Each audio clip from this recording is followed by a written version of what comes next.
and it was a happily ever after. Or was it? You tell me. Will it be a happily ever after if young women were under the impression that their most important trait is their outward appearance? Will it be a happily ever after if girls with a burning fire of ambition are forced to wait for their knight in shining armor to come and rescue them from their adversities? I don't think so. Let me tell you a story. The story of a young girl who was constantly bullied by her stepmother and stepsisters into doing tremendous amounts of work. She used to wake up early in the day and sleep late at night doing chores.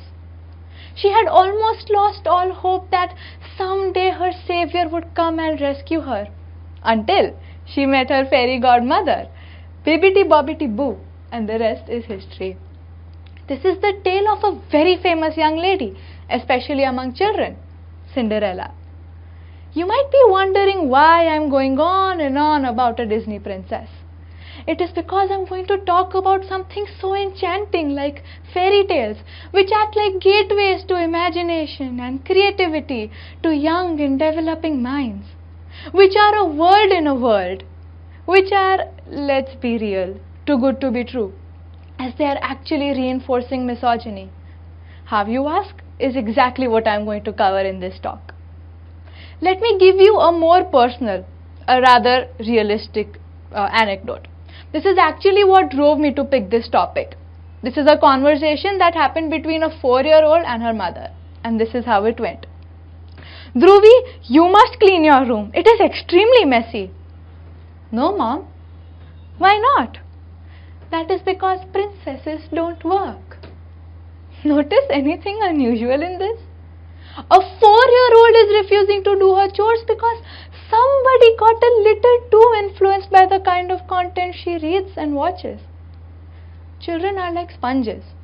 They soak in everything that is around them. They try to imitate the society.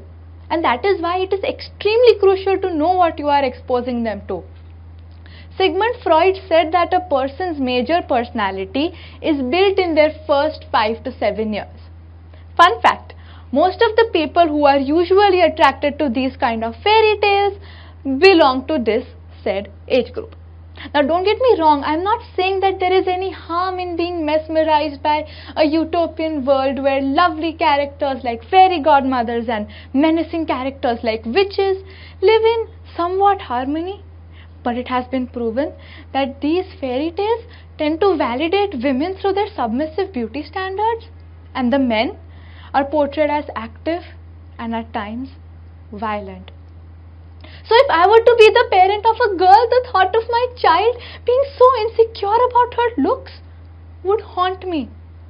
Whereas if I were to be the parent of a boy, the thought of my child having the constant need to prove his power would torment me.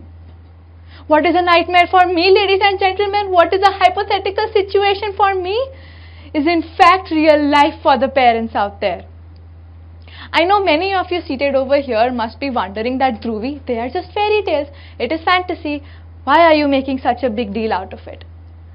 It is because these tales have travelled all the way from the old patriarchal society to modern day. Beauty products like the infamous Fair and Lovely give out the message that if you are not fair, you are not pretty, and that is pretty unfair. It is just racism in a tube. Imagine being brought up in a country where dusky people discriminate against you for being dusky. It is high time that we do away with these symbols of misogyny. So the next time you decide to tuck your child into bed and read them one of these fairy tales as a bedtime story, just be aware of what else you are tucking under the pillow before it's too late.